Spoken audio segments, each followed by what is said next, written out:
The air was thick. Not just with humidity, but with fear. In the green shadows of the Vietnamese jungle, young American soldiers crept through the mud, gripping their new rifle, the M16. It was sleek, black, light, and deadly looking. They were told it was the rifle of the future, the perfect weapon for a modern army. But soon, they would discover the truth, that the rifle meant to save them would betray them instead. When America entered the Vietnam War, it wasn't just a fight between nations, it was a contest of technology. The US wanted to prove that its science could outmatch the communist world. The old M14 rifles, made of wood and steel, were accurate but heavy, unsuited for the tight, wet jungles of Vietnam. The enemy carried the AK-47, a crude but reliable machine that never failed. American engineers promised something better, the M16, designed by Eugene Stoner. It fired smaller bullets at incredible speed, weighed almost half as much as the M14, and could shoot in bursts with almost no recoil. It looked futuristic. Generals called it the new symbol of American ingenuity. Soldiers were told it was self-cleaning, unstoppable, flawless. They believed it, until the first firefights began. Private John Spencer still remembered the day his M16 jammed.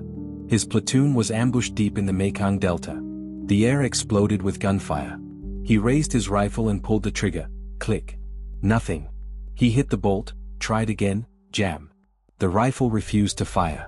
By the time he cleared it, his best friend was dead beside him. When Spencer returned to base, the fury was shared by everyone. Their miracle rifle had turned into a death sentence.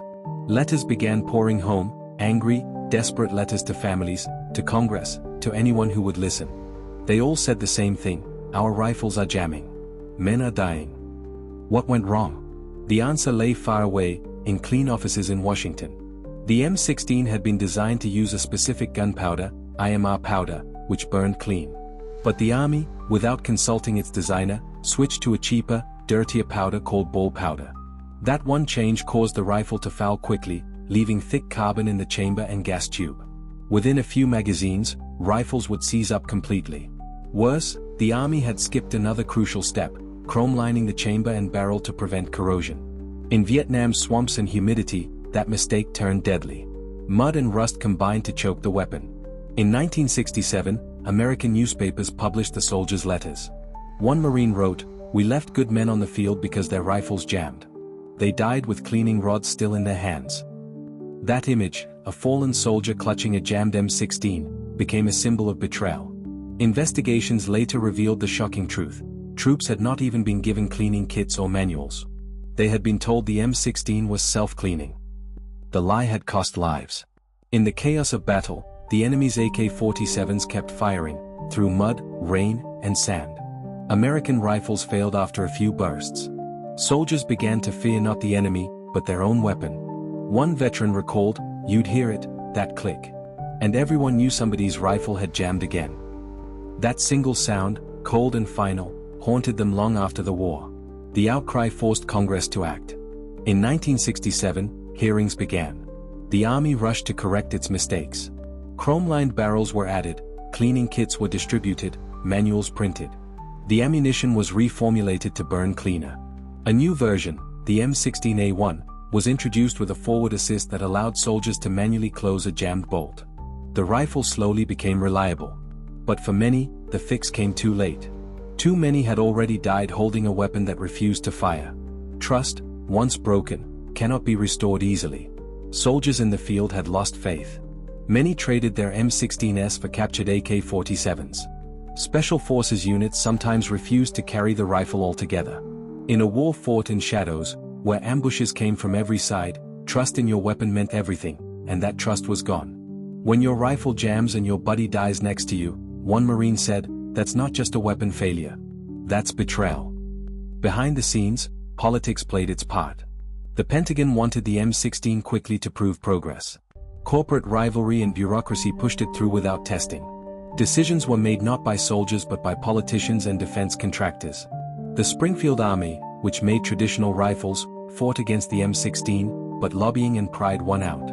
In the end, men on the ground paid for those decisions made thousands of miles away. Vietnam was a graveyard for fine machinery. The jungle chewed through metal.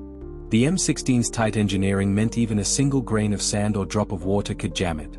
The AK-47, crude and loose, rattled like a toy but fired every time.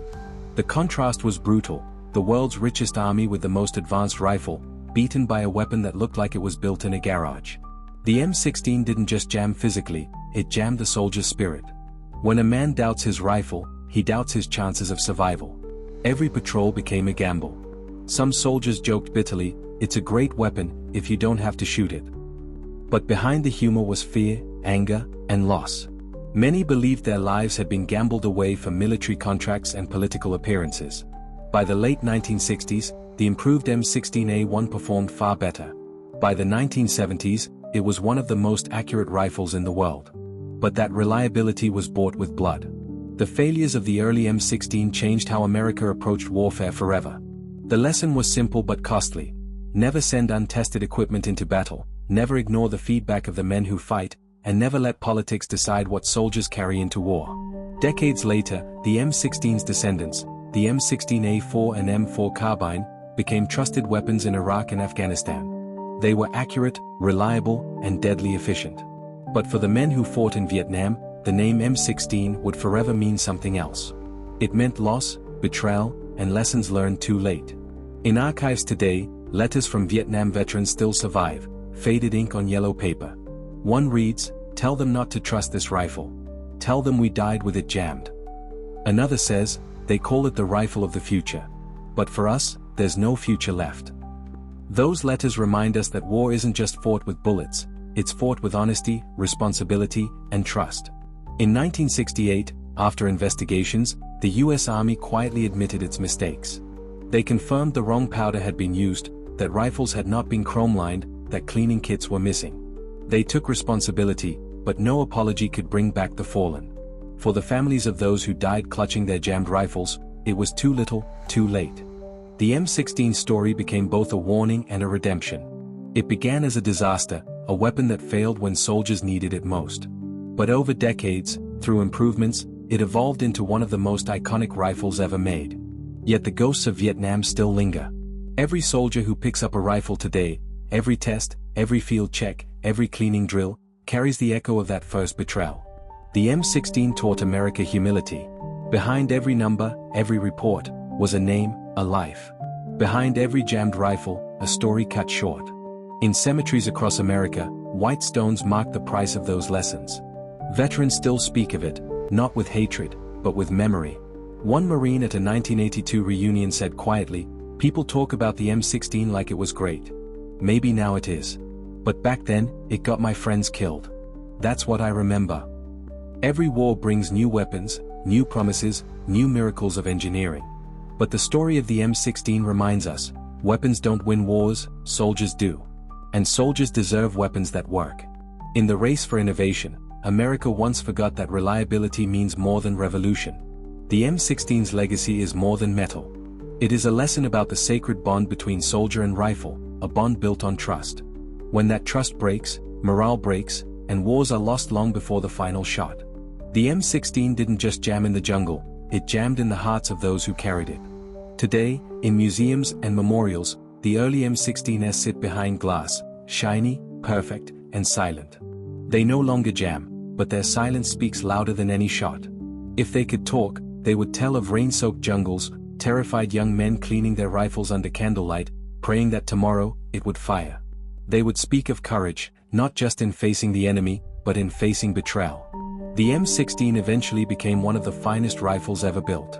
But it was born in tragedy, and that tragedy is carved into history. As long as the Vietnam War is remembered, so too will the story of the rifle that betrayed its soldiers, the rifle that taught a nation that technology without truth can kill its own men. In war, a weapon is not just steel and fire. It is trust. And when that trust is broken, the battlefield becomes a graveyard of promises.